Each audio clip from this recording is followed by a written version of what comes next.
we haven't been acquainted yet. I serve on the House Education Committee, in large part because when I was elected to the legislature and became chair of this committee, um, it was the interest that brought me to that work is my work in public schools as a seventh grade English and social studies teacher.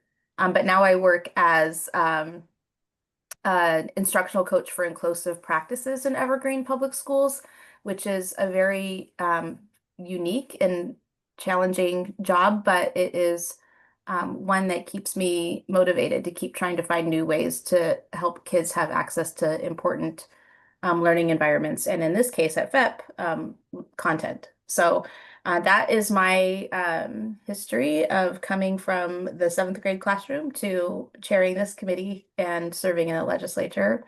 Um, Generally, we approve the previous meeting minutes after the reports because sometimes folks don't have a chance to look them over. So this is your friendly reminder to take a look at those while we are getting reports from the committees before we get to the marquee part of the meeting, which is hearing from our folks in Everett.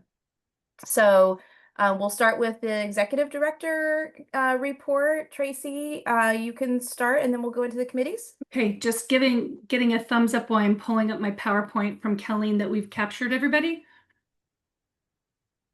Are you working on it?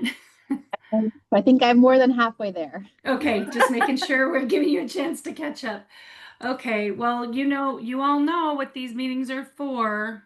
The shameless plug of a grandson to see this update he turned 21 months yesterday. Oh my And God. I know. And again, this is the reason I do this is because truly, like, this is my grandson Harlow. He's just amazing, of course. And I get to have all the fun and send him home. That's the best.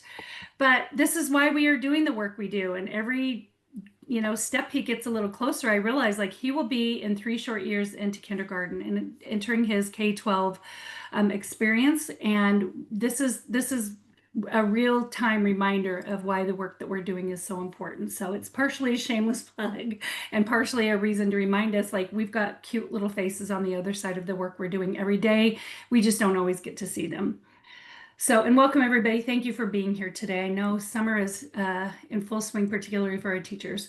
So I'll just go through some of the work we've been doing since we last met. One of the things we've done is some financial work, continuing to work moving forward with the financial education standards updates.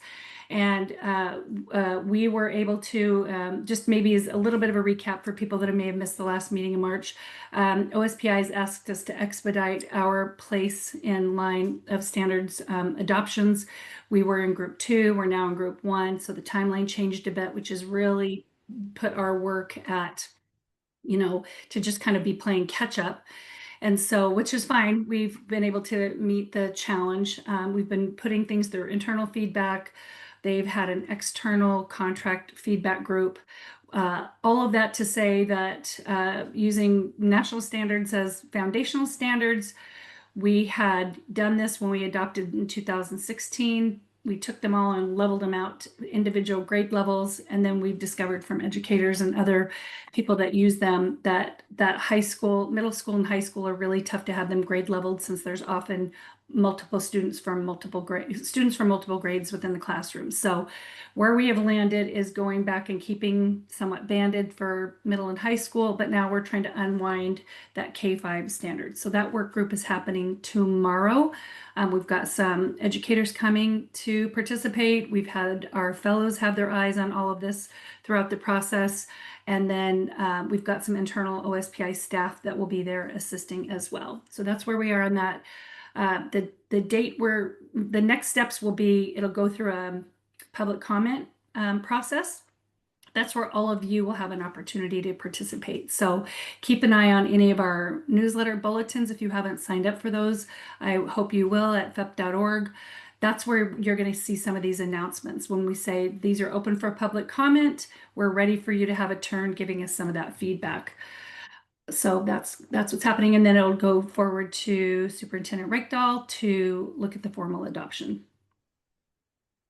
The grant update for year 2, just to keep it clear, we are just winding down grant year 2. And so we've got, as you can see, originally we had 25 districts that had nearly $1 million of grant applications. And at this point, we've got invoicing from about 17 districts in the tune of about $150,000. We know that it most likely will be around September before we see some of those final invoices come through, before we have an actual ability to reconcile what the financial side of it looks like. But I'm really excited because we've got our Everett team here today, and really excited for them to share with you some of the benefits from this grant. So hopefully you can stay through the meeting. And then year 2, Linda, I know I asked you and then I didn't see what you put. Can you please tell them how many we've had sign up now? Year 3, our final year, has just recently launched, and then how many do we have that have actually started applying? There are currently 3 districts that have applied. Okay. Which the good news is they're thinking ahead for next year. Districts are the ones that have already used it. The good news is they're coming back asking if there's more money on the table for them, because it has been so beneficial to the districts and what they've been able to do with it. I will say that this has been something that I had in the works, trying to get private funding for these grants for a lot of years, which was really difficult, because I'd seen so much of other grant programs work at OSPI, where I was a grant reader and helped with some of that process. When you give districts a little bit of money and tell them to be creative on how they can use it to assist in their priorities, this is the exciting part of what's happened. So that when we've been able to get this opportunity through our legislative appropriations and a lot of advocates at our legislature, just as a reminder, we had 0 nay votes as they were putting these votes forward and the legislation forward. Everyone agreed in the legislature that this was important. Exactly what we thought would happen. Districts got in, they were creative on how they applied for these to fit their priorities as it stood. And then I think, and I hope that Jeannie's ready to add this to her presentation, what we've seen is once they got in and dug into the work, we've seen that and in fact, were able to take it and it caught fire, and they were able to even go above and beyond what they originally had estimated the application process and implementation to look like. So we've seen this over and over again, where it's just once it got in there, they got some training. We've assisted a lot with training with districts and even just ideas, brainstorming. It's just been so thrilling to see what they've been able to do with this some of it really little amounts of money. So just stay tuned. We're going to be working hard to make sure we make the most of our year 3 and keep supporting those districts that maybe only got money once, but we know there's opportunities to stay connected with them going forward. Then we did the reading days. I know you can't see all the pictures, but see lots of little kiddos in there. I went and read in three or four classrooms locally in Lacey at Mary Ziegert School. Most of our team went and was able to read. Treasurer Pelliciotti went in and read in a classroom. So we were a small but mighty group. We had 10 volunteers. It was just, I know times are tough in our K-12 system right now, but we did what we could, and we had about 275 students that benefited from these readings. And I'm telling you, we're going to do this again next year. Jason's offered to help us get this organized in a way that's going to be a little bit more efficient. And we will be calling on all of you to find time to read in a classroom next year. And it's just part of the most fun of our job. So the next thing is that Milady and I have had the honor and pleasure to attend the National Association of State Treasurers Conference in Baltimore. We just got back a couple of weeks ago. We've presented this conference, I think, 2 or 3 or 4 years in a row, somewhere in there. Whatever it was, we were trying to be mindful of state dollars and making sure we were using them wisely. We had opted that we weren't going to go. Our presentation, I don't even think we put in for a presentation. Actually, the conversations were like, we've been saying a lot of the same things. We did not want to be a one-trick pony. We wanted to maybe have time to keep carving out new work, and lo and behold, we both got invited to present with national organizations. Milady was offered the opportunity to come and present, as you can see her there, with our OWISTA gosh, her name, you're gonna have to help Stephanie Cody. Stephanie Cody. And then this is Rick Meters from Financial or Fidelity Investments Nationwide, the national at the national level. Rick was there and having some amazing conversations. And you can only do so much in a 1 hour presentation, but those conversations that we were able to have outside of those presentations were the most valuable because then we sparked curiosity with our presentations about the way we've been approaching the work. And then that allowed, this is the longest conference I think that I know of to go. It's like 4 full days. And it is so beneficial to have those conversations, to have them hear our presentations and then come up and follow up and ask more questions and dig in a little deeper and give us really a chance to shine on the way that we've approached it through a public-private partnership.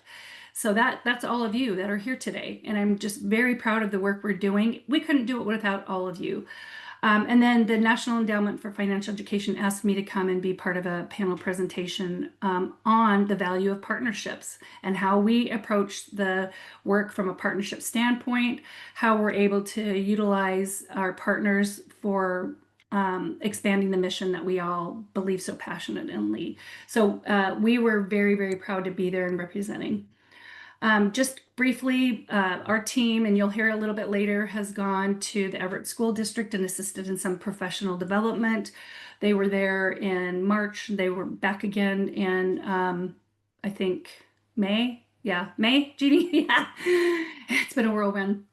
Milady and I went, Bobby invited us to come and help do a presentation again on our unique approach at WERA. So we were able to do that. And then I'm currently the president for the Washington Jumpstart Coalition and so privileged to go to the state leaders meeting. That again, that's where we're meeting what they call their state partners, which are a lot of these national organizations. Some are federal governments and some are other national corporations.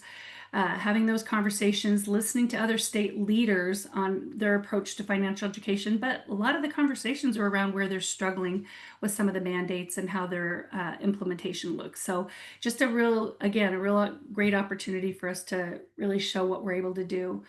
Amy went to Leavenworth to do some professional development with the Cascade School District, which I think also went very, very well. NAST, and then Amy just got back from, and she might be able to sprinkle a little in her presentation about the joint conference she went that relates K-5 literacy and mathematics. She just got back a few days ago. We have our summer PD that our federal partners at the Federal Reserve of Philadelphia are coming. If you know educators that could use a day and a little more than a half of PD, and it's customized for us in Washington, please, we can drop the registration link in the chat. Please share this opportunity. We've budgeted for 50 teachers. Andrew is coming all the way from Philadelphia to do this and customized it for us. And I'd really like Washington to represent. And I hate to say it, his favorite state to come and present to. I'm just putting it out there. He said that to himself. He thinks our teachers are so nice. I'm not going to go through all these about the presentation and webinars. Just know we've been busy and we're also getting ready to gear up to see what the next webinars will be, most likely postponed till the fall. Amy's going to give you an update on that. If you haven't been watching our bulletins, you have to watch these. Amy and Linda have been working really hard on sort of the cost from a consumer standpoint of, we've done Mother's Day, we've done Easter, we've done Valentine's Day, we've done football, we've done basketball, we've done all of the things, and it is so fun. It's really catching wind with how fun and creative these are, and just giving people that perspective of what consumers spend on some of these holidays. So I won't do a spoiler alert. I'll just say watch for the bulletins. We send them usually on Fridays. I just want to take a minute. I don't think Allison is here today, but I'm trying to be better about remembering to thank our valuable fellows. They're starting to say goodbye to their K-12 experience, their high school experience, and then they're saying, that gives me more time for FEPPP. And I'm saying, we will keep you as long as you will stay. So Allison has just been great. I hope Judge Overstreet doesn't mind I use this picture. I just loved it because you've been a valuable partner for Allison in the classroom. And it just goes to show, again, leveraging partnerships where Uh, the majority of our educators are welcoming in our partners to come in and help deliver some of this information and instruction in the classroom, combined with their instructional side of it from the materials. Getting finished up here, we've got a lot of hits that we're starting to see more activity on our YouTube. We've been making that a priority, increase our analytics through our social media, and particularly seeing that we've had an uptick of educators taking advantage of our videos that we've been putting up. So we're just really proud of where we are and what we've been doing. That is it for me. Thank you for listening. Any questions? Tracy, thanks for putting, actually, Linda, thanks for putting the link in the chat for the PD. I know I'll be circulating it as well. So that's there for those who haven't seen the chat yet. Any other questions for, any questions for Tracy? Okay, seeing none from folks. I guess I'll just quickly ask Tracy, when you talk to other states and folks are asking you about Washington State, what is the maybe top line, the top one or two things that states are complaining about not quite getting to where they want to go when it comes to graduation requirement? That's a good question, because I think the common theme I hear over and over again is we now have a mandate. Where do we go? I really see, and I've learned that I need to stop calling states out because I don't want it to be about that. But literally, they're saying we don't necessarily have the support from their Department of Eds for direction and some guidance. They're really leaning on their Jumpstart coalitions and their their treasurer's offices, who often seem to be the ones that are trying to lead that guidance with materials. And we have multiple states that come to our website to grab our materials out there because they know that the high quality vetting we've done, and we put them through those bias reviews. We put them through to make sure that they meet standard. And I think those are the two things. They need the professional development and they need the materials, and it's too overwhelming for them to try to figure it out on their own. Mm-hmm.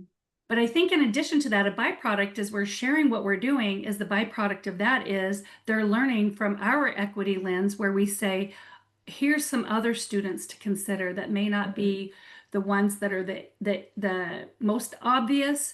We're also helping them identify the ones that are not as obvious, and then they're getting the bigger picture, that holistic approach.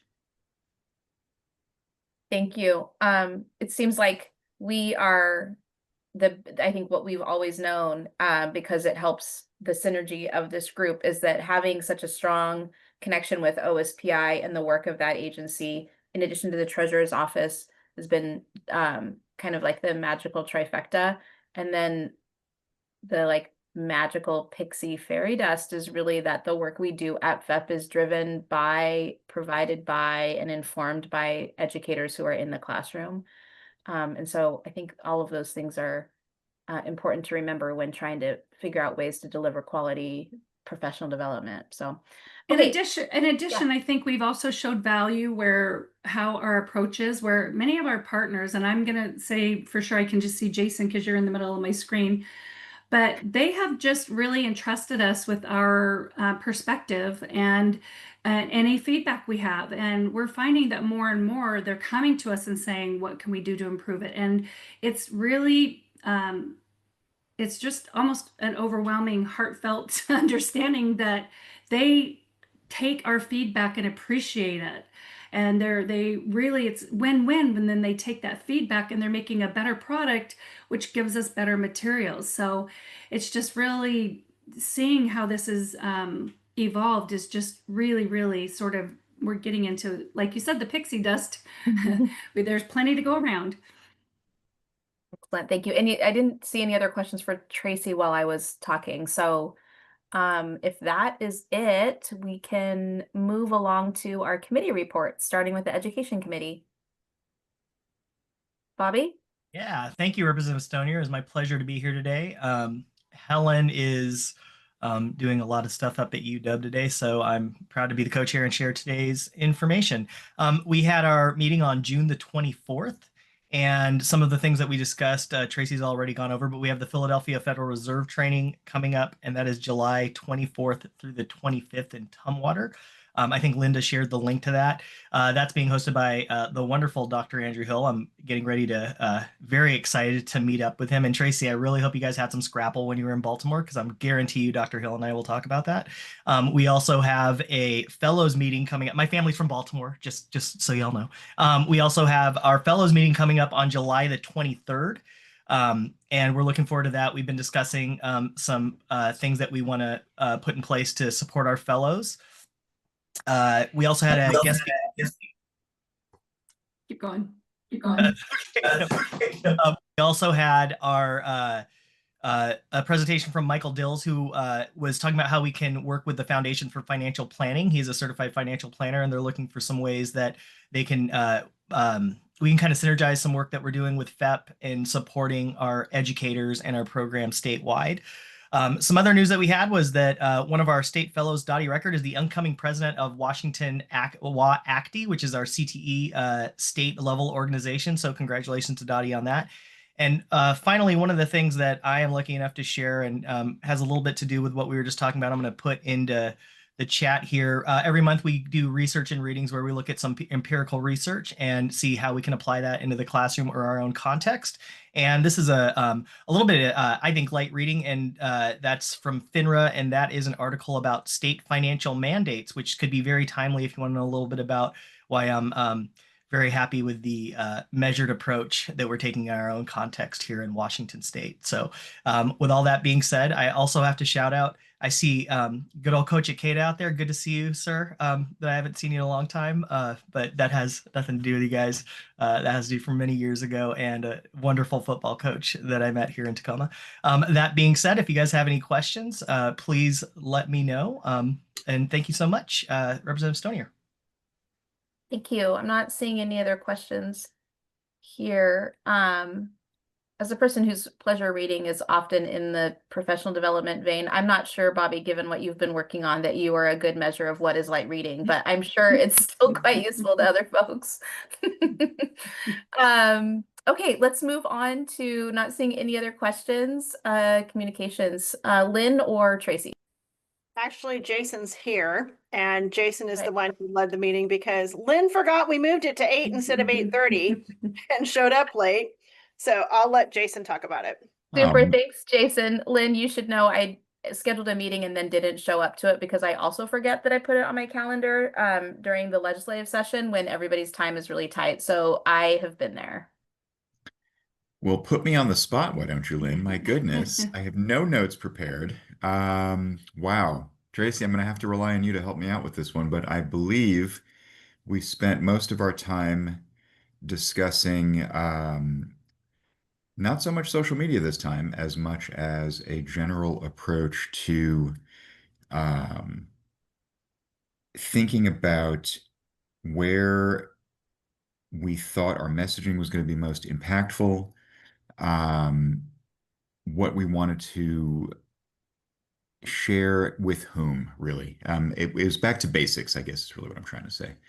I don't, as I said, have any specifics in front of me. So Tracy, if you can pull something up off the top of your head, I don't remember, honestly. I think we really also dug into like how conference attendance seemed to be a little bit less for those vendor booths that you all have been setting up. And so we did try to discuss how the committee with multiple partners can divide and conquer maybe in one table, because the vendor tables have gotten really expensive, and there's a handful of them have not really yielded what the past has yielded.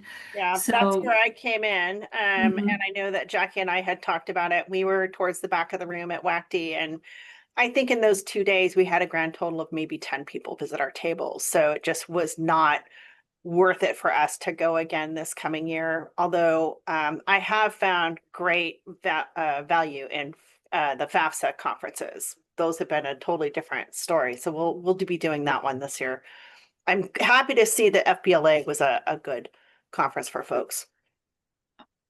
and then just continuing to brand ourselves through our social media and helping build that and getting our reading days on track. That's sort of the oversight of this committee.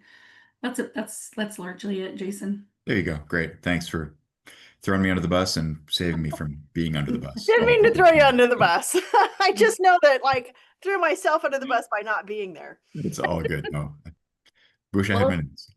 thank you all for that. I will say, so the reading days usually fall in, is it April? Yeah, April, and we've even pushed it into May because April was too hard with spring breaks and testing and Yeah. legislature and all of that. Well, in the past, we have one of the things that I've kind of complained about is that a lot of our legislators don't spend enough time in our public school settings. And so I'm happy to try, since we have a short session coming up this year, to try and encourage members of the legislature to read in a classroom in their legislative district. And my office has helped with coordinating that. So we would Mhm. basically, I think what I did last time was I collected a sign up, an invitation from folks, and Mhm. then between my office and staff at FEPP, we found a location where legislators could read in their districts when they were home from Mhm. session. Mhm. So if that seems helpful to the team, Jason and Lynn, let me know and we can start planning for that for the next go round. Sounds good to me. I think one of the things we also talked about was this idea of, as Tracy already mentioned, splitting up the workload a little bit, trying to Mhm. figure out if we can find, the teachers on sort of one side of the fence. Maybe FEP deals with the majority of that, and some of the partner organizations that deal with volunteers and potential readers that might not be part of the regular crew. That'd be really easy for an organization like mine to kind of start to organize. And I'm sure there's some others here that could also help with that. So let's bring some new folks into it Mhm. from the volunteer and reader side. Mhm. Yeah, and I'm really Thank you. happy to hear all of this. As one of the organizations that coordinated it for a few years, I know Melody, like her head was just ready to explode. And I Mhm. actually ran across the documents from the first couple of years that are, spreadsheets that do this because nobody connects. And it's a tough matching. So it'll be nice to Mhm. have Jason on board. You've got really great connections. And then Mhm. I think the way you're talking about splitting it up is a really great way to do it. Yeah, and because we did have readers that we couldn't find a classroom for, and we had classrooms we couldn't find a reader for, and I mean it just is a organizational challenge. But I also am reminded why we do it in April is because that's Financial Capability Month. So, but we can call reading days anytime we want if it might be better to move it to a different month. That's just how it had been because of the national connection, and they've not been doing that. So that would be something we might explore. Well, April is huge for our financial institution partners, and they are always looking for opportunities. Something like this would be a really easy Mhm. lift for them. We just got to find schools to bring them to, basically. Yeah, I think the other thing that was holding us up with April was testing in the Mhm. classrooms was another hiccup for teachers. So, there's a lot of timing around it. And I think that's why it used to just be a week. And that's why we expanded it to a month. So, yeah, I think we'll find the sweet spot eventually. Super. Thanks, everyone. Okay, any other discussion there? Seeing no new hands up, the development committee? Eric won't be here, and since that committee is shrinking down while we're trying to rebuild it, I'm happy to deliver a brief report. Sure, thank you. Okay. Essentially, you've got the budget report ahead of you, or that came as part of the packet. Pretty much all of our expenses nothing is a big surprise. We are going to have a significant amount of money that's going to be unspent, and it just stays within the state or effectively goes back to them. We were just mindful at the end with the budget deficit that the state was facing, that we were trying to be just very mindful as we were spending out the year. We won't have an actual reconciliation until probably the September report, giving enough time for all the final bills, especially tomorrow with having a work group the last week of the fiscal year. It takes some time for those bills to get paid, and so we'll have better reporting probably by the September quarterly meeting. And then the executive committee approved the proposed budget for next year. We'll also make sure that everyone gets that within the next meeting packet. That's it. Okay, any questions there? Okay, let's see, OSPI. Do we have Barbara? No, I think Barbara is still putting out fires, and so she said there was not much to report, and we could table it till the next Okay, time. great. Thank you. Yeah. Moving on to the chair's report. I think just in the vein of discussion around kind of expanding and growing our development committee, I'll just share with this group that I made a really great connection with the Johnson Bixby financial planning firm here in Vancouver. Those folks sent two leaders from their organization to meet with me. We had coffee. They came very excited to learn about all the good things they can do to help at FEPP. Everything from going to school board meetings with a script to share with them that there was a requirement that districts revisit their financial education plan and then remind them about FEPP existing and then remind them that their community partners are also available for maybe a parent night or things like that. So just talking about financial literacy at school board meetings was like one of the low-hanging fruit items that we discussed. But higher than up the chain than that is participating as partners here at FEPP and participating in our general meetings. So Tracy has their contact and is going to be talking with them, potentially with Eric from our development team, so that we can just continue. Again, like the more people hear about FEPP, the more they want to get involved, and the partners have a very strong nexus there in the work that they're doing, as Jason was just mentioning. So hopefully that connection will turn into a stronger partnership with the financial planning folks around the state, because I know they're well connected there.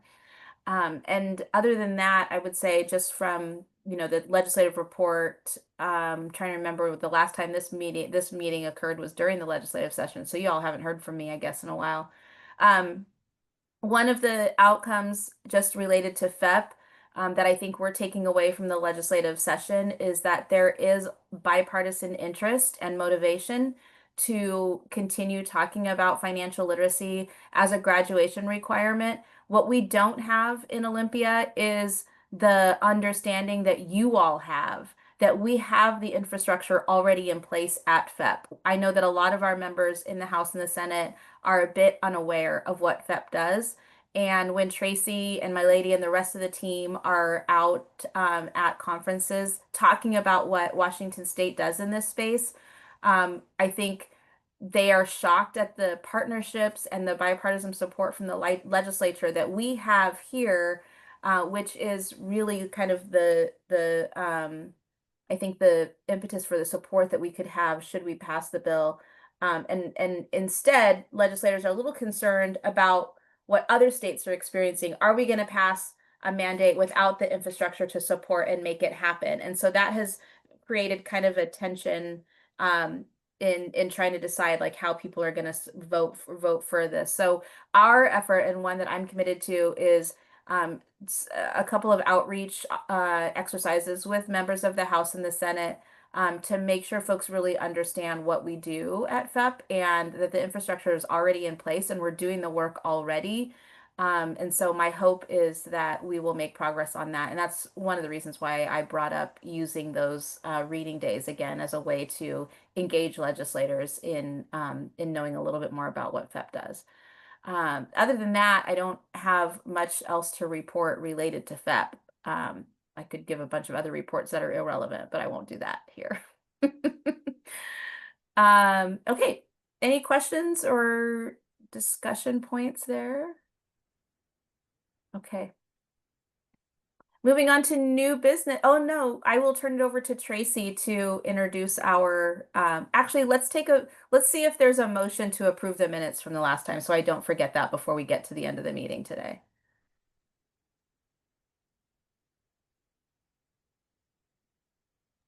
So moved.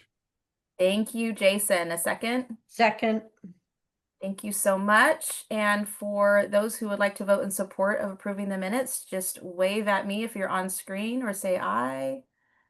Thank you. And if there's any opposition, please speak up or wave to me.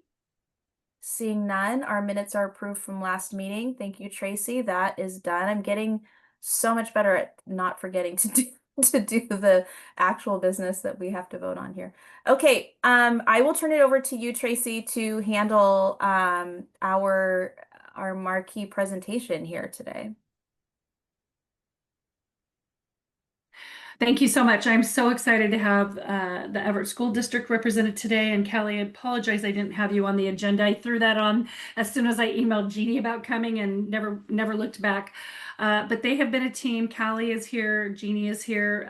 They reached out with looking for support when they applied for the grant. The grant, we met with our team, Pam, we pulled Amy in. They were able to do 2 separate meetings, one that was focusing on high school and middle school that Pam and one of our fellows, Trudy Sullivan, went and worked with them on that training. And then they did a follow-up training after, and we've just stayed in touch with them. And I'm sure they'll give you a better description of this than I will. And then for the elementary, Amy went with the support of one of our fellows, Crystal Moore, who is from the Everett School District. And it just was such a great opportunity to pull the meaning behind, or the reasoning behind creating the fellows to begin with, was for exactly this, to help them identify areas where they could support in their own communities. And this just nailed it as a home run. So they have been such a joy for us to work with, and they've been open-minded. They've listened to any of the feedback we've given them, and it just feels like it has just taken on a bigger life than we expected. So with that, I don't know, Jeannie or Callie, it's set to screen share if you wanted to do that, but otherwise I'll just let you take it from here. Thank you, Tracy. So I'm Jeannie Willard. I am the Executive Director of College and Career Readiness, and I am with my partner in crime, Callie Spear, who is the Director of Secondary Instruction for Everett Public Schools. And we are newbies to the space in terms of financial literacy, financial education. And I do have a slideshow, but I thought I should start just, it's been great to be at this meeting because it kind of grounds what I already knew, which is that I am learning about financial education and what it means for our students. In the fall, it's been sort of an area where we keep dabbling. Financial education, we have some really good spots going on in our district, but I guess I wasn't fully aware that there was a grant and what the potential could be in that space. So Tracy and Lance, who's here, did a lot of hand holding, let's say back in the fall. And from there, we had some glimmers of some ideas, and then some things grew. So I think the big thing today is just want to share our story, because this has been really exciting for us. And I don't think I realized that it was going to matter so much, or how much positive feedback I was going to get from teachers in our schools. And it just opened up some doors. And also I want to say that I've not started the grant process for next year, but we will be doing it. So we're not in the 3, but that's because I was really busy. I graduate kids too. That's part of my job. And so it's a little bit busy and exciting at this time. So there we are. I'm Jeannie. Callie's on the screen too. So we knew financial education was important for lots of great things that I don't need to convince this group for, but it's really like seeing the student beyond just being a student, but who they will be as an adult.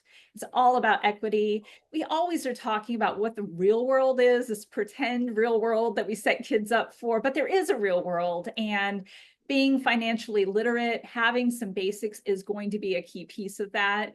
And though we do have some places where we've done some work in our CTE department, in some district graduation requirement area where we've done some real financial literacy even previous to this, there is so much more. I know we're just really at the beginning, and this is really about our community, making sure we're serving our kids, supporting it. We had financial literacy goals, financial education goals, and as part of this process in the fall, when we were putting together the grant, our small group actually started to think about what were our next steps. One of the things that we advanced this last year, even before the grant, is our district has a graduation requirement for our seniors called College and Career Readiness Seminar. That's what's listed under number 1. And what we did, and I see lots of intersections with other work that we do to support kids through graduation, but long before graduation, what we had done is we built out last year a personalized pathway portfolio. So the new requirement for a graduation pathway. And we built out our math personalized pathway portfolio that's included in this class, and it's offered to all of our students who are seniors. And what they do is they basically do an entire project around financial literacy and preparing for their post-secondary plan. So we continued that work. We have made some edits based on our learning this year, so that's been really helpful. We already had some financial literacy types of classes, economics. We have an intro to data science class. We have it embedded in lots of courses, but we have actually built a financial literacy class, and we will be moving forward with some additional offerings in the future. So this has given us opportunity to do some of that. And then we worked on a scope and sequence of lessons that we're going to deliver to all of our secondary students. And then we've had this really unique experience with elementary, where I probably knew the least, where we are building out classroom practices and also having book libraries for all of our elementary schools, so that all students have opportunities to talk about what financial education means to them and put it in context in terms of their own lives. So this is our first year. This is our first year. And next year, I'm going to sign us up for the grant, and it will be our second year. So we will advance this work. And then even beyond the grant, I think that a lot of the work, certainly the money helps, but I think even more importantly, as this starts to establish a working group that we now have around elementary and secondary that we can lean into and continue this journey that will exist even beyond the grant. So kind of 4 big pieces. There's lots of little things that kind of tie to it. We actually built an online high school financial literacy class that we did not have before. I didn't realize how much enthusiasm there would be. We have a teacher who just pretty much, when I just approached him, Callie and I went and met with him, he just ran with it. So I'll talk about that a little bit. Tracy mentioned we had professional learning, amazing professional learning, 2 days in March for our secondary teachers. We had representatives from each of our schools there. And then we had Pam and we had Trudy, one of the fellows, join us. Really great. People were excited. And then we also had 2 days in May with our elementary. We have Amy Cleaver here. Wow. They loved it. And then we also had Crystal Moore, who's one of our own teachers, who I found out we have like some experts in my own world and didn't even know it. So she has been helping, and she's been doing ongoing work with our group there. And so we created a scope and sequence of lesson plans for grades 6 through 12. And I'm going to talk a little bit about that. But what we've done is we've partnered financial literacy, at least at this beginning place, along with our high school and beyond plan lessons, because we do a really good job in our district of delivering lessons to all students, grades 6 through 12, to make sure they complete those requirements. And so what we're doing is piggybacking on the way that we offer those lessons. We have counselors, we have teachers deliver them. We have it really simplified so that all kids have access. We now have built out lessons. They're being finalized, but we really have a scope and sequence, and we're ready for the fall, and we will be very ready. We're just still tweaking them. And then we've also curated and developed elementary financial literacy book libraries. So we use the materials that Amy provided us, and then did some other work just to make it ours. And then we're going to set up libraries, like small working libraries that teachers can use with their classes. So with that, I mentioned that we now have this online financial literacy class. This is a screenshot. We have this wonderful teacher. His name is Mark Ryder. We have an online high school program. And Callie and I visited with him in January and mentioned as idea. And he was like, got it, Jeannie and Callie. I can do this. And I can't tell you that it was maybe a month later that he already had a draft, that he already built out many of the modules. There's so many materials and resources online that we were even front loaded with, that we had shared with Mark, that he used and compiled a complete class that we're going to be able to roll out in the fall to students that want to participate. So we now have a full offering, and we have this online class But thinking about the future, we want to have more in-person offerings at each of our high schools. All of our kids in high school have access to this class if they want to take it, but having more in person, and also variations on this, even offerings that may include college and the high school credit if we partner with one of our college partners, which very much we started to look at. We just haven't gotten all the way there. So that's work for this next year. So now we have this wonderful class that we did not have even a few months ago, because sometimes you tap into the right people like Mark, and he just ran with it. So, and showed me along the way. The next piece is what I started to share with you, which is that we've had, for the last year, we've had a financial literacy portfolio project that's been included in our senior class. That is a district graduation requirement. That is the culmination of the high school and beyond plan for us. So students started in 6th grade, and then in senior year, they take this class and they get even more support than they would in just completing the lessons. They work on their college applications, they have mock interviews, and we had already done a lot of things around financial literacy, but with the portfolio, or sorry, the personalized pathway, graduation pathway option, a lot of words there with pathway, we basically wrapped it into a package so that students could research and find out more about their future and what kinds of things they needed to know financially. And so we have a series of lessons, there are videos attached, and then there's a project that they do that is part of that class and helps line up around whatever their aspiration is, whether it's college, career, an apprenticeship, whatever great future they're going to have, they can do some planning around that. But we also have lessons that we're giving in grades 6 through 11. And we have 3 times per year where students engage in specific lessons that are aligned with the state's requirements for the high school and beyond plan and some other things. So we've done a really great job. We have all of our kids completing those. And so that became our natural home for adding one more lesson, because it's something we do well.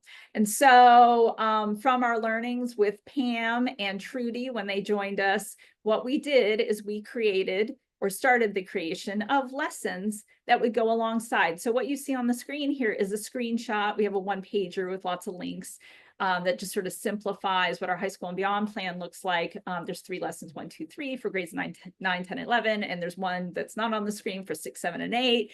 What will happen in the fall is we will have lesson 4 for each of those grade levels that will be a financial literacy lesson.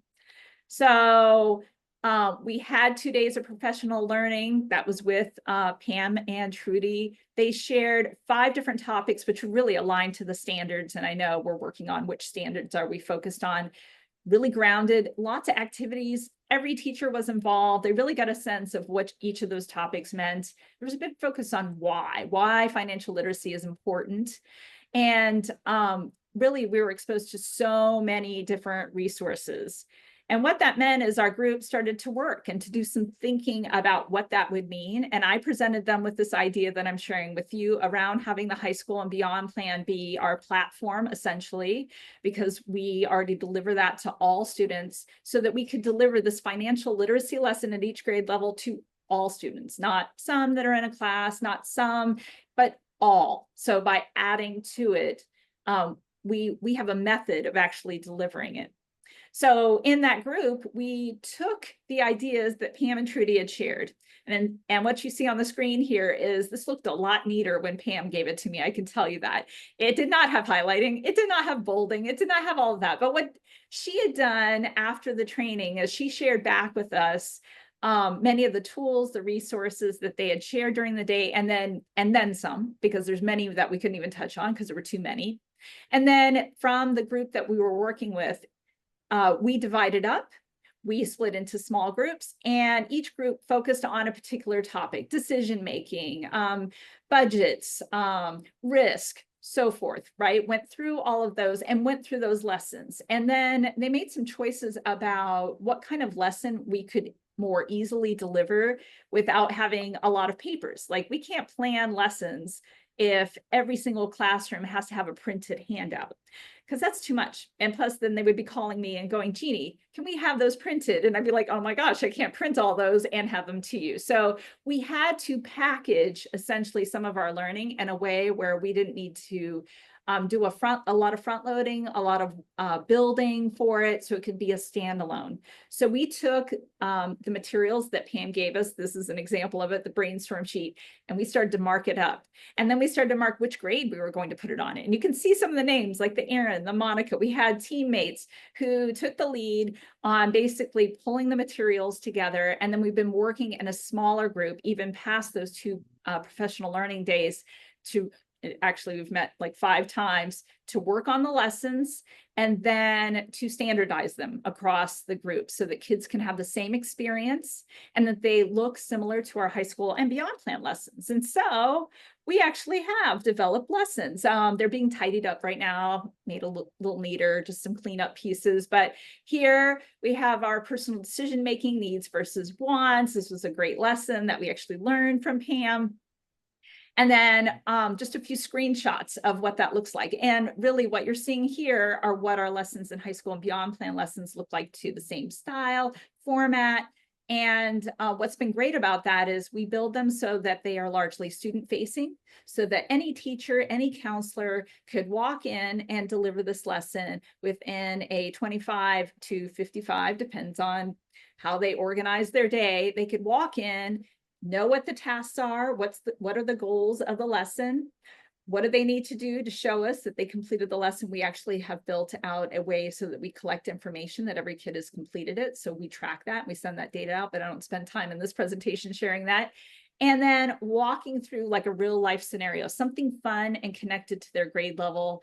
Like in 10th grade, it's about cars and insurance, right? I actually have a 16-year-old. This is real. It's really expensive. Oh my gosh, I might need a second job just to have her driving around. But anyway, so this is a real topic for kids. And so we tried to align the topics around the interest areas of different grade levels and make it relevant to them. The resources we received, we built them out. And this summer, we're going to tidy them up. They'll be on that page, that one pager I shared with you, a 4th lesson. And now we're going to deliver them in the fall. So we are lined up for that. And then we had this different vision, and this was part of my even bigger learning, was around elementary, because I had no idea what financial education would look like for elementary kids. So Amy, thank you, because a lot of learning. Before we actually had met with our professional learning group in May, we had 2 days. I had already started sharing with our school board. I know that it was mentioned, like sharing with our school boards. I had shared that this was the plan, that we would have these book libraries and displays. And it was just an idea. And it was based on probably other smarter people than me, like Amy or Callie or whomever, who also had ideas, something that teachers could pick up in the library. Imagine a big Ziploc bag with the lesson and the book ready to go, so that basically they can teach that day with, again, sort of this idea of little prep, get kids engaged, what can happen, and get it in front of kids. Not have, because we can't have all of our teachers, 2,000 staff members come together for all the training. We need to have things ready to go. So this idea was that all students would have financial education, and we would build it around materials that already existed. So we had 2 days of professional learning. The focus again was on the why, this equity piece. And Amy really sent that message home. I feel like we really got that. But in the instance of elementary, the focus was really on stories. Books as stories, but just stories overall. Who are we? Our identity around financial matters. We spent time in our teams really like, who are we and what do we understand about ourselves and our finances and what is our relationship to money? And I think that really grounded the group in understanding what that might mean for all kids. So delivering through stories, when you're in an elementary classroom, you have kids all day. So we talked about classroom routines, like a classroom economy. I actually didn't know anything about it, like setting up your classroom where there would be credits or money attached to maybe the jobs in the classroom, or when you borrow a pencil and things like that, just to get this idea of what happens and what kinds of things can you do when you have access to money. And then there was an even bigger focus on the cross-curricular connections, because financial education doesn't stand alone. It is very much linked to all the other areas that students are learning about. And that really became a leverage point, because some of the books that we were looking at were books that are already part of our curriculum, actually. And Reach for Reading, we already saw a few books that were already things that are taught to students, but we can add this layer and address some other standards, expose students. And then even bigger, build cultural competence. This can't be understated, right? Kids come with different understandings, and money is part of that. And understanding how different communities, different individuals are going to understand that is key to this. So we really leveraged the materials that were shared. So here's the library with all the books. These actually already have like amazing lessons. We learned all about this. There were just too many resources to uncover. And so we use these, and actually we fortunately, we purchased books, but we actually had received a big donation. Thank you, Tracy. So we started with the donation, and then we decided absolutely we had to have these books at every school. So we used our funds from the grant to pay for the rest of the books, to pay for the bins, the plastic bags, a few things we're waiting for, but in the fall, we will get those all packaged, and we'll get them out to schools, and we'll start the rinse repeat cycle where we'll start the professional learning again and take new steps, probably new learning. I'll develop new visions with people about what that might look like. Our groups in elementary really unpacked the books and the materials and developed a crosswalk. So we have, and here's just a little snippet because it's actually many pages. Each of the books are listed. And then for each of the books, you can kind of see it on the screen, is like, do we already have a cross-curricular connection? Can we imagine one? So there was sort of a build out of some of that. And we saw that teams readily saw connections between the books that were already identified and what they could do with those. And so they were talking about that. And then I think in the fall, we really need to talk about communicating it and distributing it amongst the teachers at each of the schools. So there's next steps to take, but we have a lot of it lined up, ready to do the beginning when we start in the fall. So when we talk about next steps, there's probably many more that I can fill on this page, but continuing that professional learning is going to be a real key to it. Identifying teachers that want to deepen their practice. We have Crystal Moore was mentioned as a fellow that was part of our elementary team. She's been priceless. Identifying people. There were so many people that were so excited to take on this work, and capitalizing on their energy and their enthusiasm and building experts beyond even what we can host here. So I know the trainings in July were mentioned, but when those opportunities come up, I want to tap some of our people to actually do that and support them in that. Financial literacy. I'm so glad now that we have this online class. It's the basics of basically building some additional courses that can happen in person. So I feel like we've made a huge headway there. Thankfully, again, we have an amazing teacher that took that on.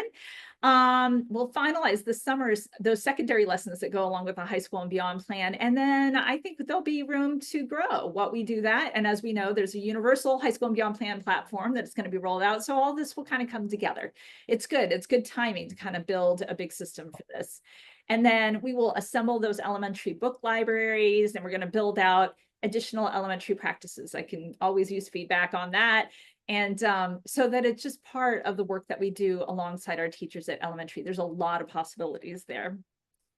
So with that, I just want to thank you for giving me an opportunity to share all of this. I probably carried on. No, Jeannie, I think we'd be happy to have you carry on longer if there's anything that you didn't get a chance to say that you want to elaborate on, honestly.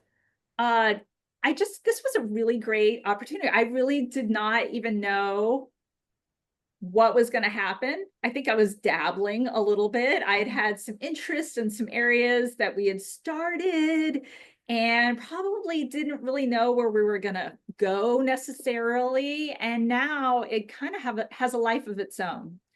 And you saw it doesn't actually take a lot of days out of the classroom. I mean, really in 2 days, a lot of work had happened. Now, like all things, that puts out all the part where like Tracy or Pam, who's not here, or Amy or Lance help me out, or me and Callie doing plan. It doesn't mention any of those things, but just simply like once you build a certain level of it, the enthusiasm kind of took over.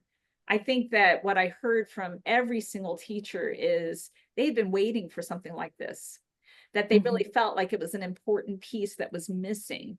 And I I understood that secondary teachers might say that more, but I think it was maybe more ahas how much I heard elementary teachers talking about it, that our youngest little ones really need this kind of information. It doesn't have to be the technical parts of like how you manage your bank account, which we do later, but just simply talking about the words, the ideas of are all the basis for this, how you make decisions. I mean, clearly that's the basis for all of our financial education is making decisions and how you do that. So I'm just super excited about this work and I'm so glad to share it with you. That's a really great story. Thank you, Jeannie and Callie, both of you, for not just the time that you put in, but your willingness to come back and share with us. So I think it's very motivating for folks at FEPP to know that like once it hits the ground and into a classroom, it does what we hope it does, and that is kind of be a catalyst for the natural demand that we think is already there. I mean, a lot of our work over the last several years has been based on this concept of natural demand. We know that students want it, we know that parents want it, we know that educators want it. And so I feel like your story kind of confirms for us that the work we're doing is real. And the word dabble is, I think, a really important one because I think we have a lot of teachers out there, school leaders who are kind of like dabbling here and there because they know it's important. They're not really sure where to go for the best, the high quality materials and a plan that can come ready to go as, you know, an educator would create for another educator like you all did in Everett. So with that, I'll see if folks have questions. Feel free to use your hand raise feature or just speak up if you have questions for Jeannie and Callie at Everett. And I have my own, so nobody like don't feel like this is gonna go without questions because I'm ready. But Jason, did I see your hand pop up earlier? Or was that just a total like trick? Total trick, user error, too many buttons, can't Okay. handle it. Yep. All right. Proud of myself for paying attention. That's all I can say there.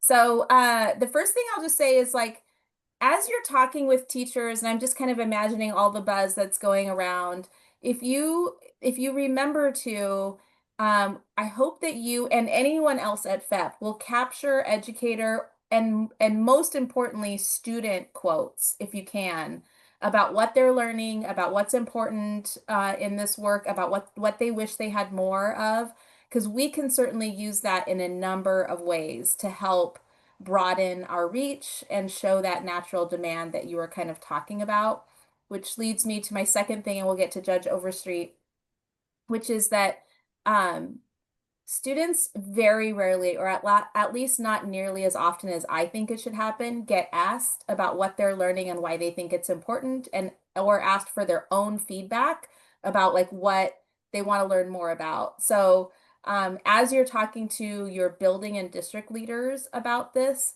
I would encourage you to maybe, and this is again not for Everett, but for folks that are on this endeavor, to collect those student quotes and that student voice to use for those decision makers as they're thinking about whether or not they'll want to invest some time and resources in financial education in their school site. Because I think that is one of the voices that we forget to ask for first. And I try to start with students first. So encourage folks to do that. Okay, Judge Overstreet, you can go before I continue down my list. Well, I just wanted to say thanks to Jeannie. That was a really terrific presentation. And it's true that we all get really jazzed up when we hear things like that because we know it's true.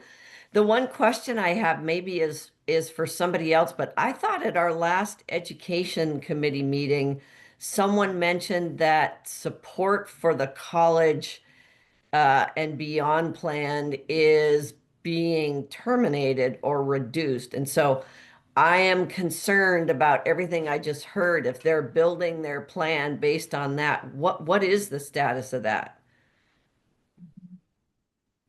So you may be referring to some financial support for high school and beyond planning that was going out to schools from the state.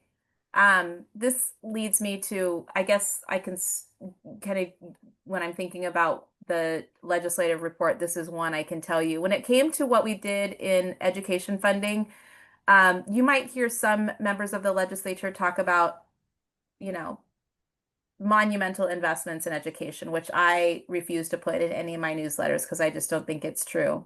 We did make some investment in special ed, but we also cut um, the TPEP training and support for principals and teachers on their evaluation. We cut support in a number of areas. We cut outdoor school programming. We cut a number of things to try and prioritize kind of the needs versus the wants in the education space. We did that in a number of places. Other agencies saw cuts too, and we tried to raise revenue to try and mitigate that and try to balance it out. So we cut about 8 billion and raised revenue to the tune of about 7.5 billion to try and bring the state budget into balance. One of those things is what you're referring to, which is the support we had for high school and beyond planning. That does not affect the mandate. There's going to be a universal part of the discussion was if there's going to be a universal tool, then districts won't need to put as much of their own in-district investment into figuring that out because the state is going to provide a universal tool for high school and beyond so that they're not kind of like looking different everywhere you go. Students who move from one district to another are going to end up using different documents if we're not unified in that. And so that was the discussion and why you saw that go away. I will say, Judge Overstreet, that doesn't change the end result, which is that every student still needs a high school and beyond plan. This is something that we actually discussed a bit in in some discussions around negotiating the bill for financial education as a requirement. We toyed a little bit with the idea of doing exactly what Everett did, which was have a half credit requirement for future planning, and that would include FAFSA potentially. That would include high school and beyond planning. It would include financial education as part of that requirement, but it was a way to like make space in the school year for those key things. The problem is our graduation requirements under the 24 credit framework also require Algebra 2, which takes up that very crucial space in a student's schedule. And until we can get some flexibility or some interest in moving that credit in particular around, it's going to be really hard to find space in the graduation sequence or the credit sequence towards graduation for students.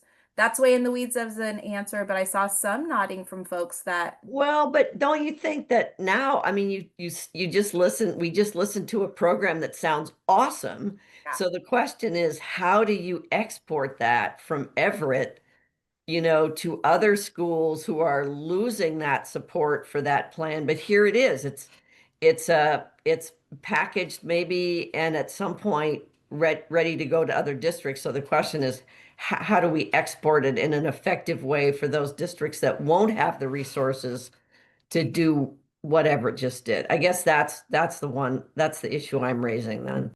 Yeah, that's a great question, and it's why I'm grateful we have a partnership with OSPI because we have Holly here from OSPI right now, and we have Barbara Suits who joins our meetings fairly regularly, and this is exactly the kind of message that can be heard and then in another room taken back and say, okay, how do we replicate this in a way that supports districts then? So, we'll look forward to hearing how OSPI receives the success story here. Okay, thank you, Judge Overstreet, for that. Any Can I add real quick? Yeah, I do want to add just something.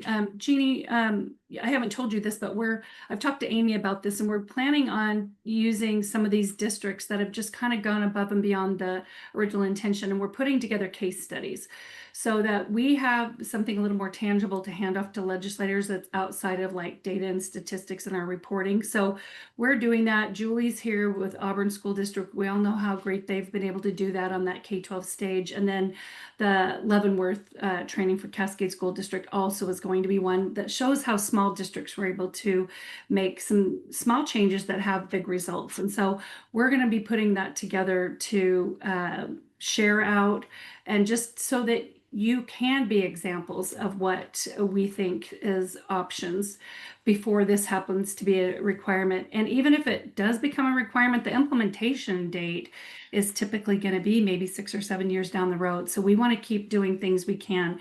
But my question to you, Jeannie, is, and by the way, thank you so much. You made us all look so good because I hadn't heard all of the things that were a result of those trainings.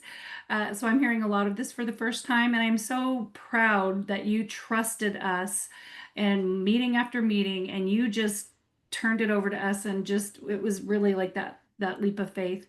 And I'm just so proud of the work that you're doing. My question is, you really gave a case for your light bulb moments around elementary. So I want to see, like, what are you seeing that be like where it's starting in your elementary schools? How are you seeing that play out and how it's going to strengthen as it goes?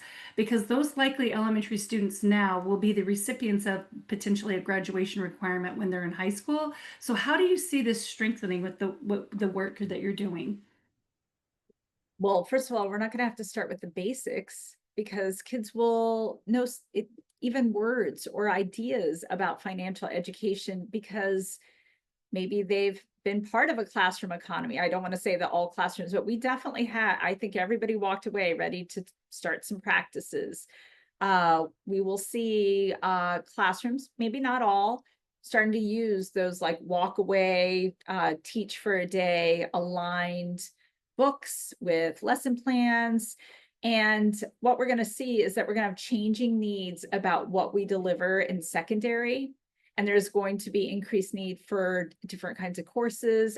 We don't have to start at the basics. I mean, we'll always have certain things that are definitely like high school when they're old enough to really engage in certain kind of learning.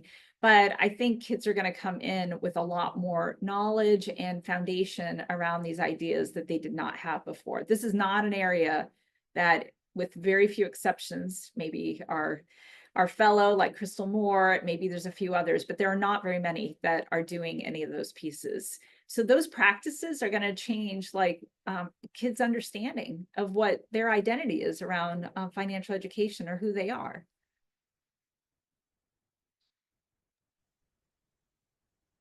Yeah. Joy, go for it.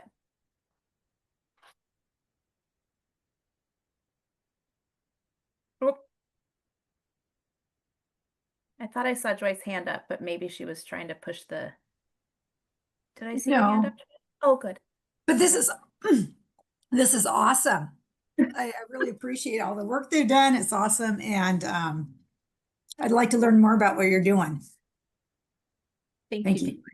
Thank you. Thanks. I could have maybe not read the sign right. Sorry about that. But so a couple other things that I have that are not necessarily questions, I guess, for Jeannie, but maybe just kind of like topics of thought for everyone that kind of came to mind while you were presenting.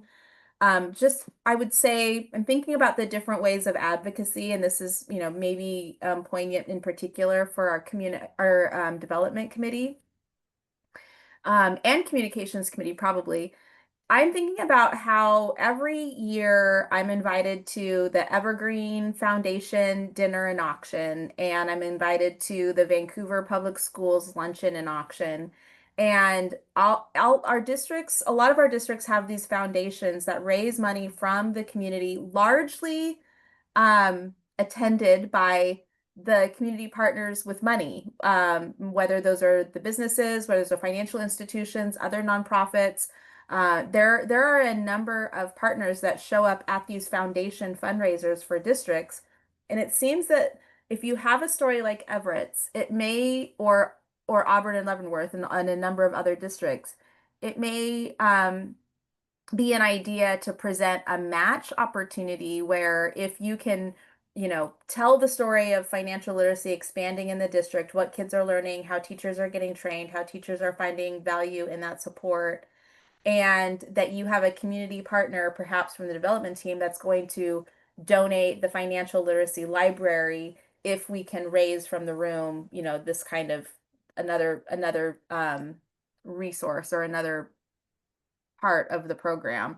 I think that is an opportunity where these are just people who are different from your run-of-the-mill teachers walking the halls and trying to find all the ways to fit everything in.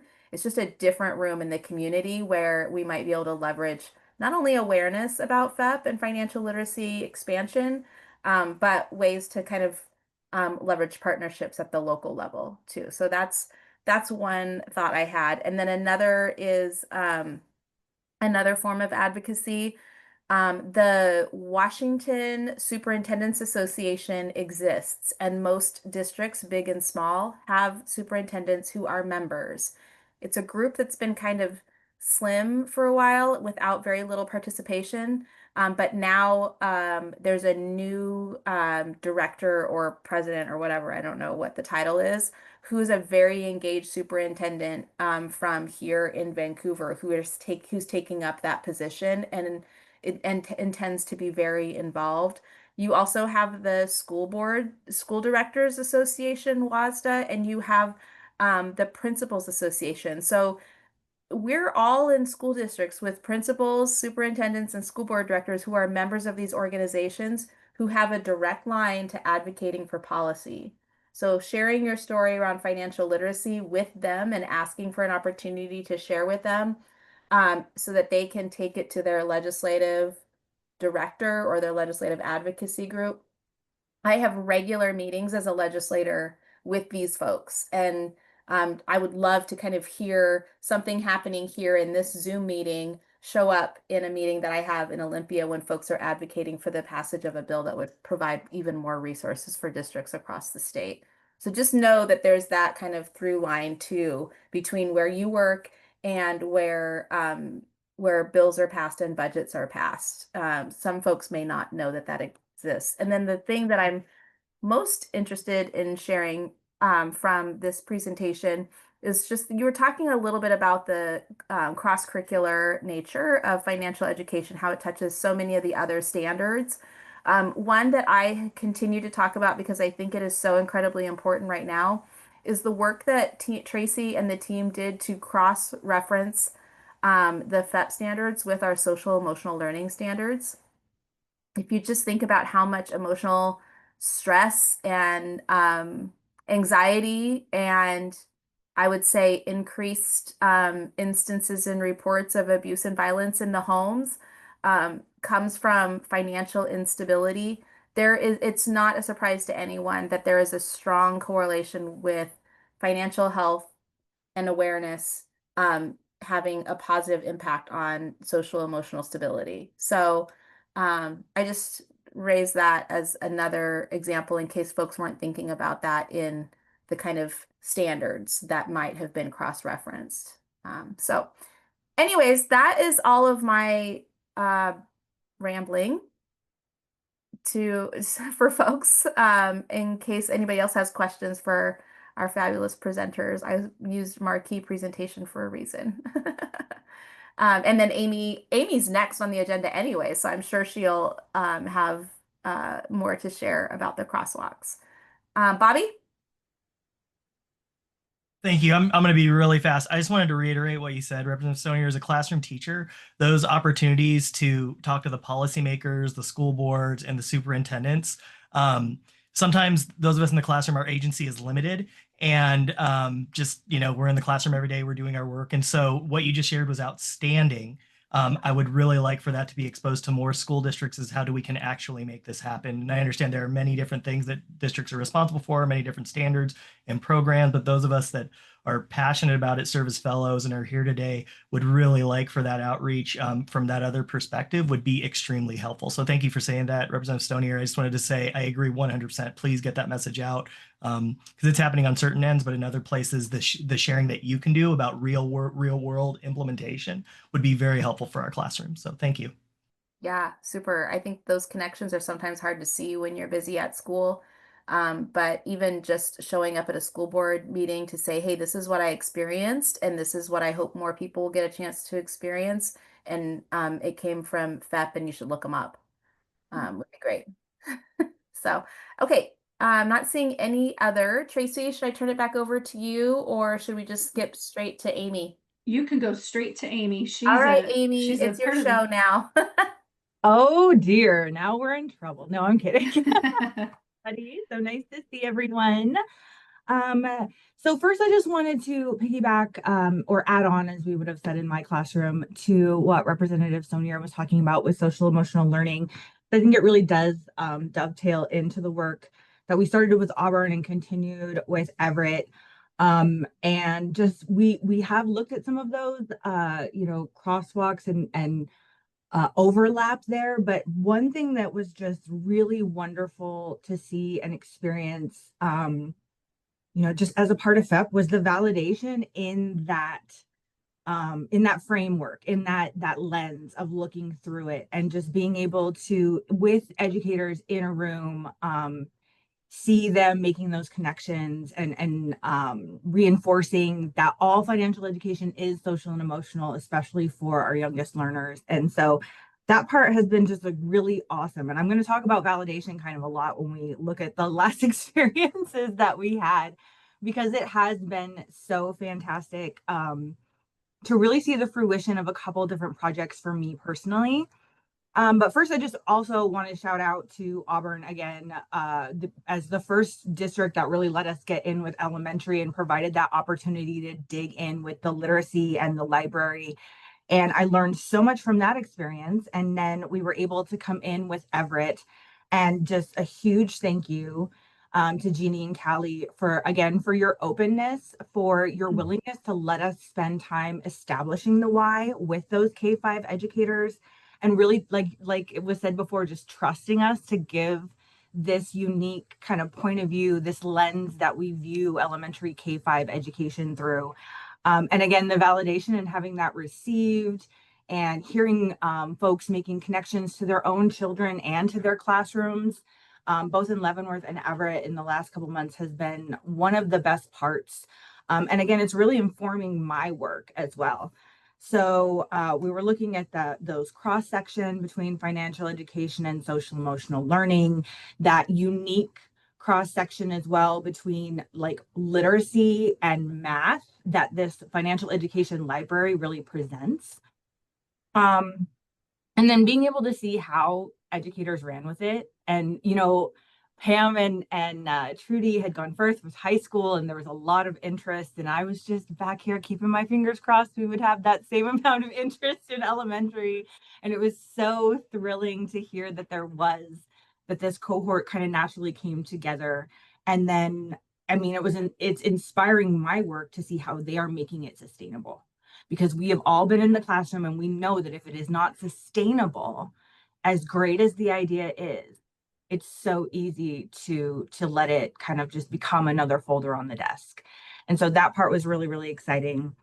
So again, yes, this was inspiring my work, and it was a great timing for me as well, because I did also have the opportunity this last week, as Tracy mentioned, to attend the National Conference for Teachers of English and National Conference for Teachers of Math. Bleh.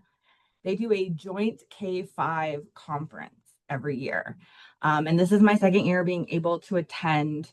They really do look at meaningful cross-curricular opportunities, which you hear me say all the time in my PDs. They're looking at that cross-section, that crosswalk intersection of math and literacy, using one and the other and breaking down some of those silos that, subject silos we see in the classroom. But I go with a very unique lens, right? I am looking at that intersection, but I'm looking at it specifically related to economics and personal finance. And so with all of these ideas churning from Everett and seeing how they built it into their what I would call a scope and sequence, how they looked at what we already had and built off of that, created something with legs, but it was not a huge lift. And that is the biggest deal for me within the K-5 space, having been in that classroom, having taught those kids, that we cannot just add more onto the plate and say, hey, this is so important that I need you to just add it on. We are looking at it as the real world examples. It is not an also. It is really just integrated into what you're already doing. The same way great teachers have been doing social emotional learning and development in classroom way before it was a set of standards, right, is kind of that same approach that we were able to see here, which was just very, very invigorating for me, I think is the word I've been using. It is always invigorating to get in front of people who are, you know, in the classroom with the kids. And so, yeah, we have some great plans ahead. We have case studies that we're wanting to work with. I actually met a contact at the University of Washington this weekend this last week at the conference that I'm hoping will help provide some framework and guidance for that as well.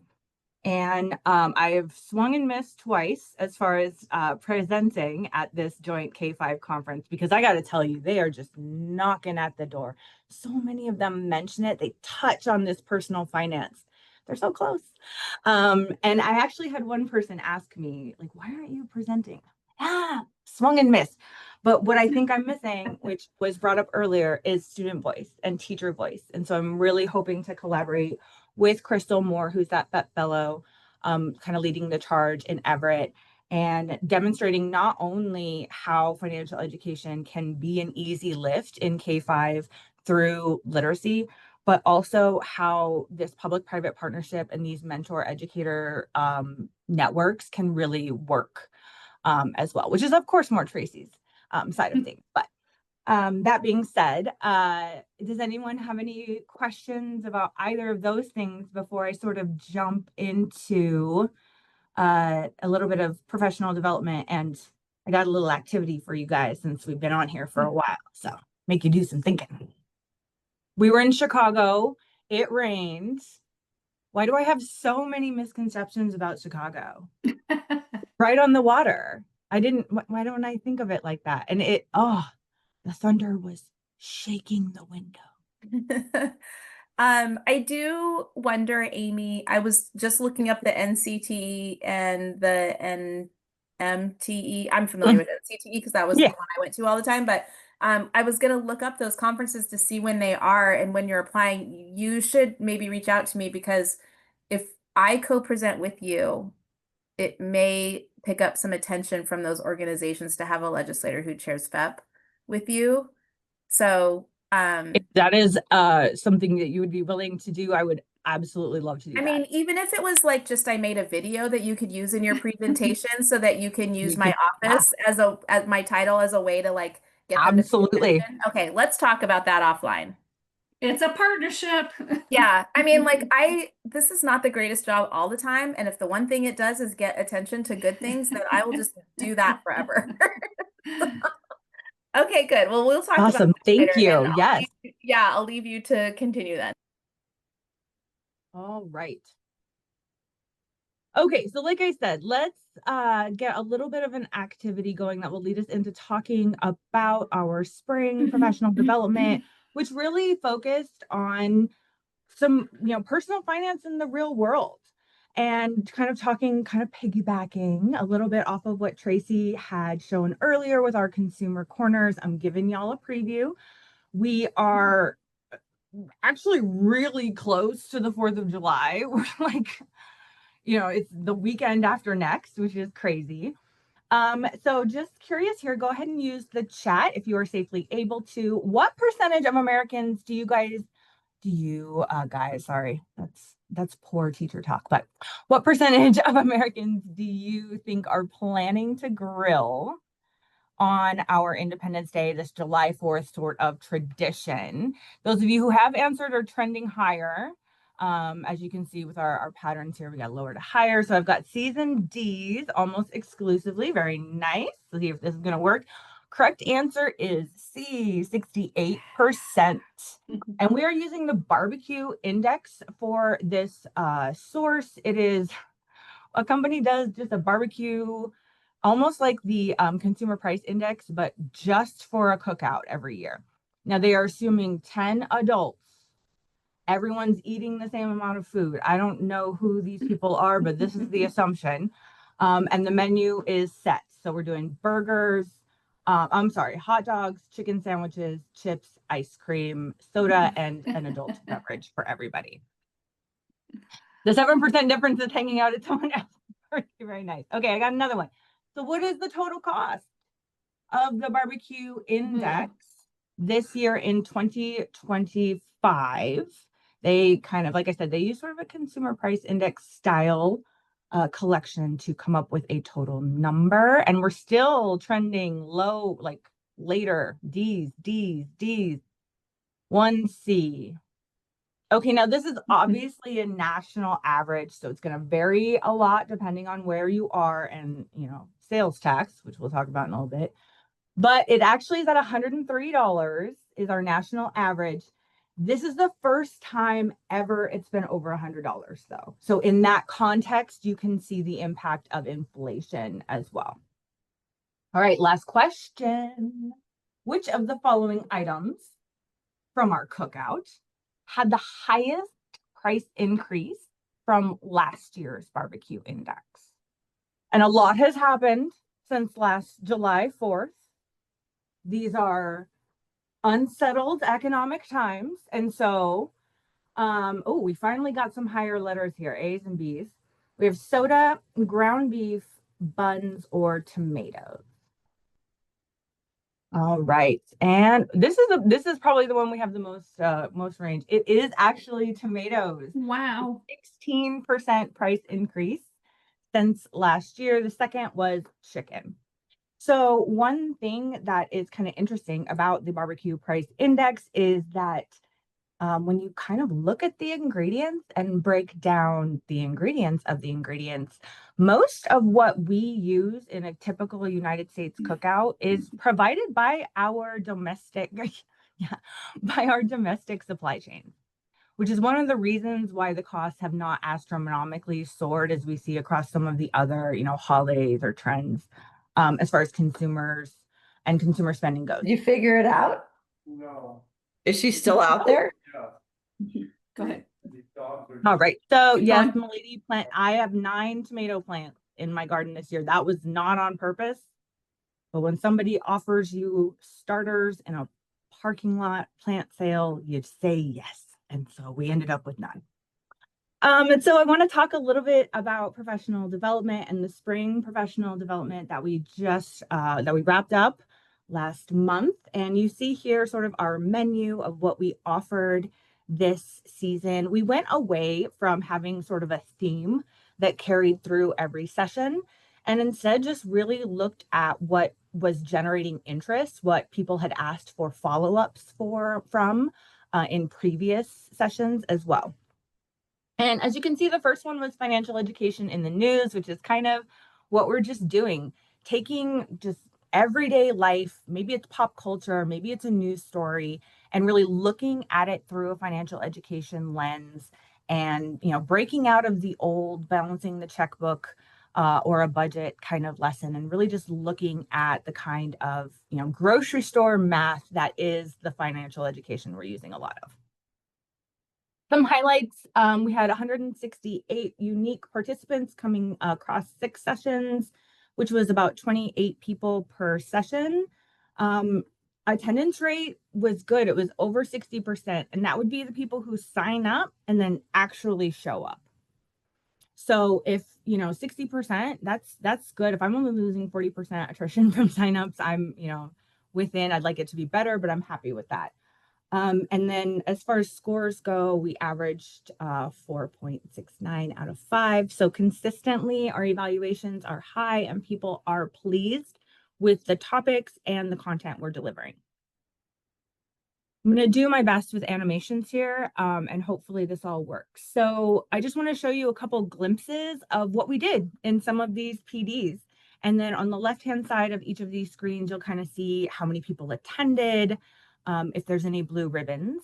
For example, our first one here, financial education in the news, had the highest attendance rate. 81% of the people who signed up showed up. That's pretty good.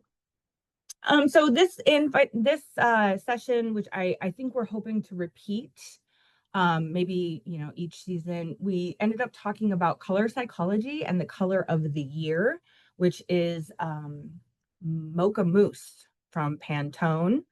And then we looked at logos, like, Sesame Street and Batman are both using yellow, but they're not really trying to communicate the same message, right? We talked about the company Pantone and the idea of monetizing or owning color, which they do. And then our second topic kind of from the news is gaming and gambling. You're seeing so many headlines about gambling and sports betting and things like that right now. We looked at the idea of the loot box in a video game. And this could be a video game on your phone, or it could be like a handheld video game. And how these loot boxes are really like simulating the same parts of our brains that slot machines do. So Wordle has something like this. You know, it's not just for kids. And how common it is in our everyday gaming now to be facilitating gambling habits. So that was another topic.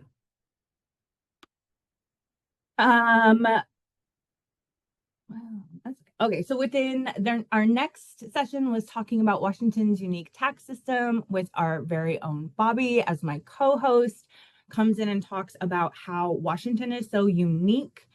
We have different taxes here than every other state in the country.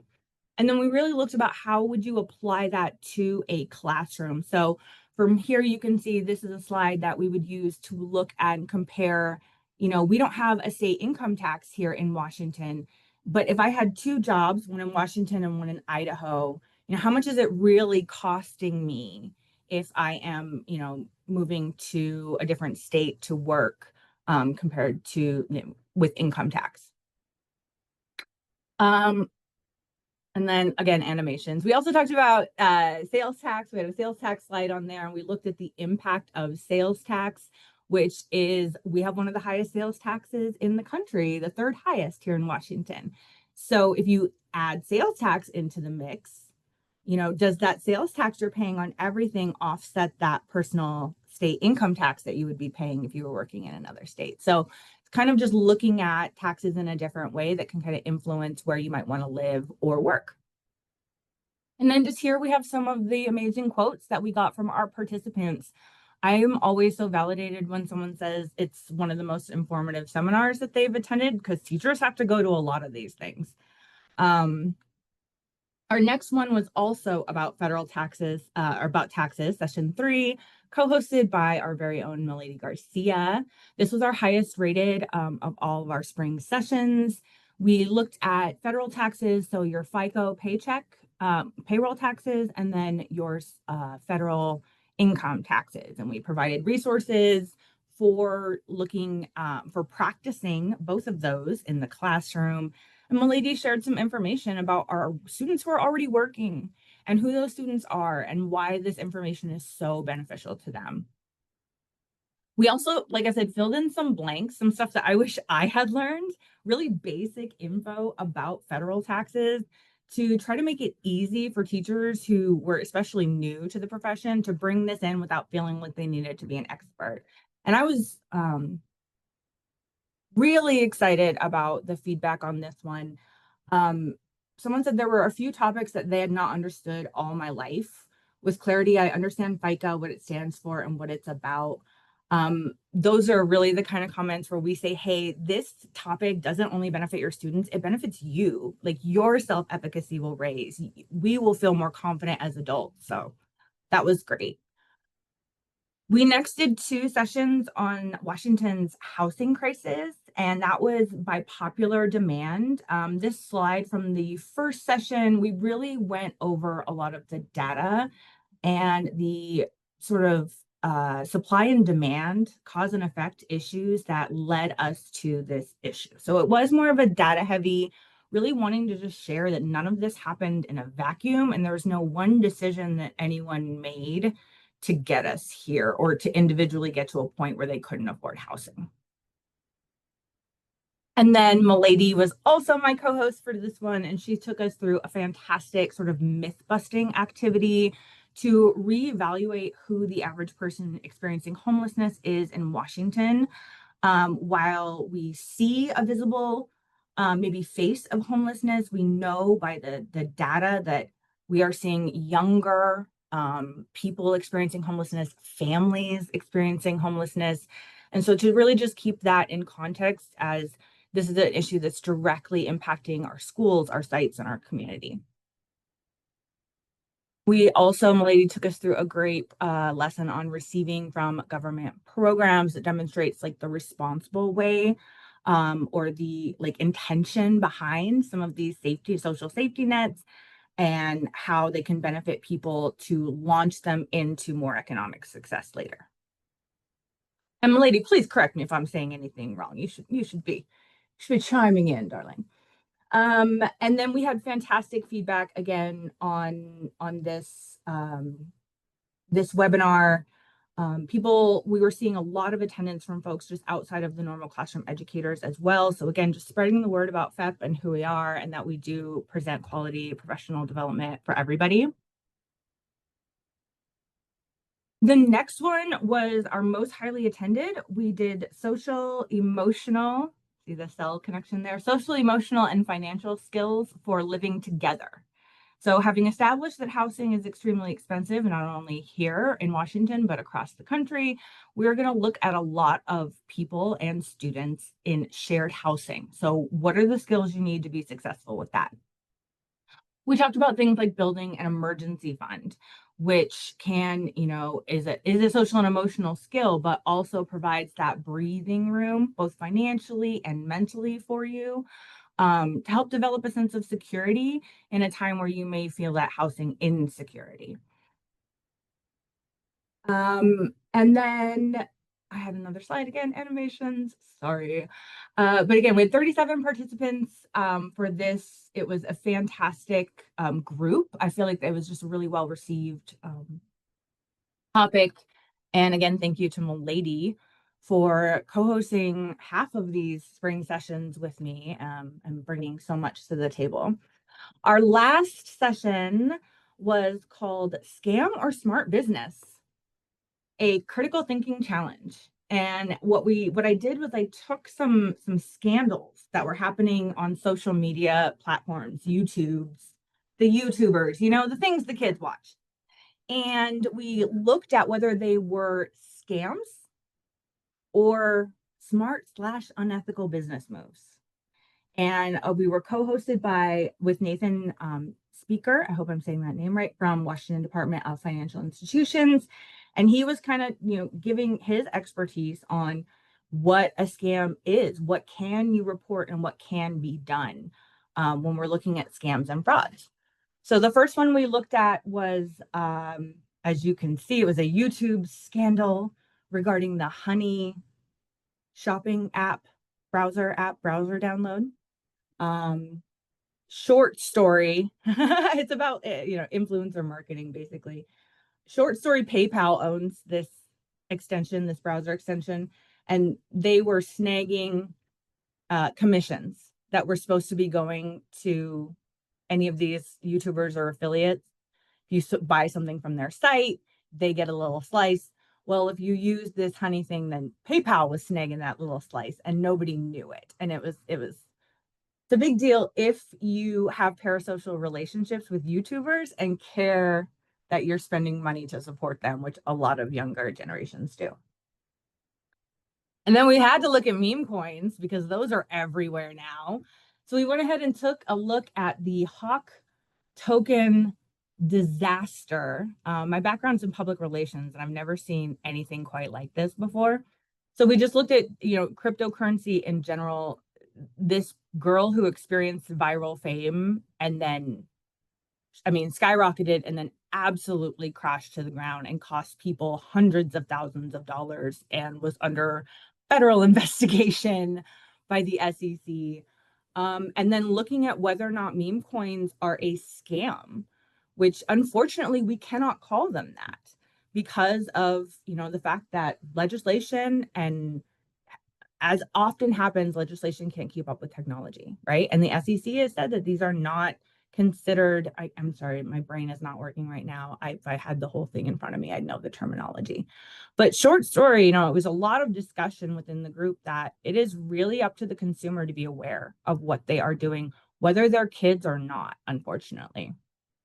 We had another very high eval score on this session.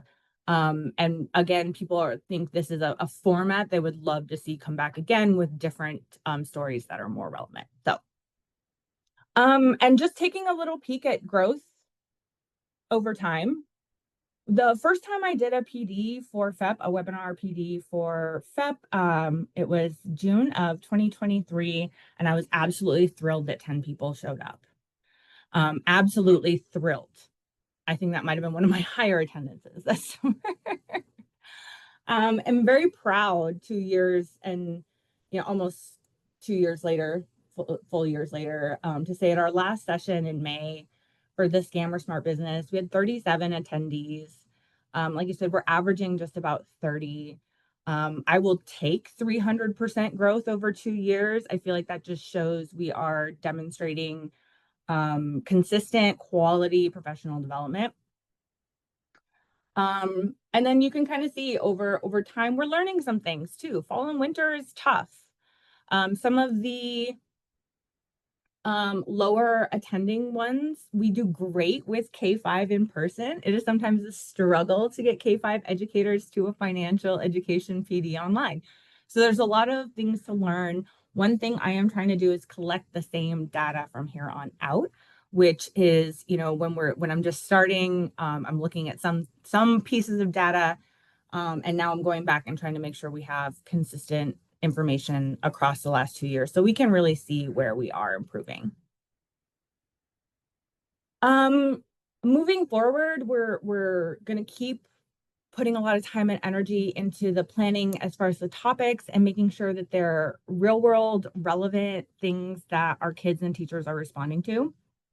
But we are going to look at increasing our development lead time, meaning, like Tracy said, we're going to put more front loading time into the development process and then launch in fall. That's a lot of more just like my program supervisor workload, I guess, or order of operations. We get a lot of comments on timing, like this could go longer. And that is just a tough spot. I know Tracy has really found 90 minutes to be the sweet spot. And so we are sticking with that. My personal motto is to do less with more focus in that time. I'm an elementary school teacher. I'll talk if you let me. As always, we're going to keep going with the classroom application support. That's just that immediately implementable materials. And then I've been prompted by my chat GPT to change the end cap as far as my interactive component as well. I tend to dislike breakout rooms, so I very rarely do breakout rooms, but changing the end cap, bringing in more interactive components, maybe trying a breakout room or two, ways that teachers can share and collaborate information in real time area we're going to be looking to add in. And consistently, I'm just going to go ahead and give myself a little pat on the back here because I am proud that the facilitation style that I'm using seems to be resonating with people. And more than that, our participants are taking away more than just instructional content. I think it's not just informing their classroom instruction or their professional lives, but their personal lives as well, which is all we could hope for. And that is what I have as far as spring PD and our professional development offerings in general. And if anyone has any questions, I would be happy to answer them. Looking for questions. I don't see any hands up. I just thank you, Amy, for that snapshot, more than snapshot of all of the work you all are doing and how it falls in the lap of educators to kind of experience. Having done a lot of PD, like I know what it's like to have folks say, if we could just have snacks, then that would be great. Like we're hungry, we're here for the whole time. And then you show up with snacks the next time and then they like are complaining about what it is that you brought. Mm-hmm. And then if it's too long for some, it's going to be too short for others. Like we're Mm-hmm. never going to make everyone happy. Everyone has different needs. I have a different need on Monday than I have on Tuesday in the very same room. So it's not even about who, it's just about the energy we bring to the space on that day. So, thanks for that. The only idea I had was I wondered if there was potentially a sequence where if you liked today and you want more of this, there would be a part two where attendance may drop off if folks got what they needed on the first one, but at least there would be an expansion for the second one, especially if it wasn't prerequisite, so. Yeah. We've talked about all those ideas. Additionally, we've talked about like with even after some of our in-person trainings, is there a need for them to come back and kind of network and say what worked for them in the classroom, like Yeah. try it out a little bit and come back. So we appreciate those ideas and we'll take any of them. And we're just constantly trying to see not be the same, like change Yeah. it. I love that. I try to do a give and get protocol when I have time where folks can come back and offer, you know, kind of what they tried and how that went, and then also be able to get back. Like you give an idea and then you get also can get back ideas from what other educators have done and tried in their classroom. So it's, you know, you always walk away with more than you bring to the table. Mhm. When you do a give and get protocol like that. So I love that. Thank you all for thinking about the not just what, but the how teachers are best going to receive information that they apparently find very useful. So that's great. I know what it's like to have to go to something that I've been assigned to go that I really know is going to not be helpful to me. I also know what it's like to be able to be surprised pleasantly by something I show up at with hope and then be blown away with the benefit. So thank you for delivering that. Okay, is there anything else from folks here on this presentation? I don't see anything. Okay, we do have a section on the agenda for public comment. We don't usually get members of the public attending this public meeting, but in case there is, I'll just give an opportunity for folks to weigh in there. And then finally, good of the order, if anybody has any good of the order topics or offerings. And not seeing any of those. I will just say again, thank you so much to our friends from Everett for sharing your story and sparking lots of good thinking about ways to expand the message here, and for the team at FEPPP for singing our praises across the nation and then also delivering high quality professional development to our teachers here. And for all of you on the call today who are headed off to do good things over the summer, I wish you the very best, and I hope you find a really great example of why financial literacy is important for somebody to bring back to the classroom before August comes, because I'll be working on that too. Okay, is there anything else? Tracy, am I missing anything before I adjourn and give us 5 minutes back? No, we packed it full today. We did. I know we did pack it full. Thank you all for sending me away from this general meeting again, once again, incredibly proud and incredibly inspired each time. It makes me feel like the time that we all spend kind of collaborating here is not only worthy of hearing, but motivating for the days to come. So thank you all. We are adjourned.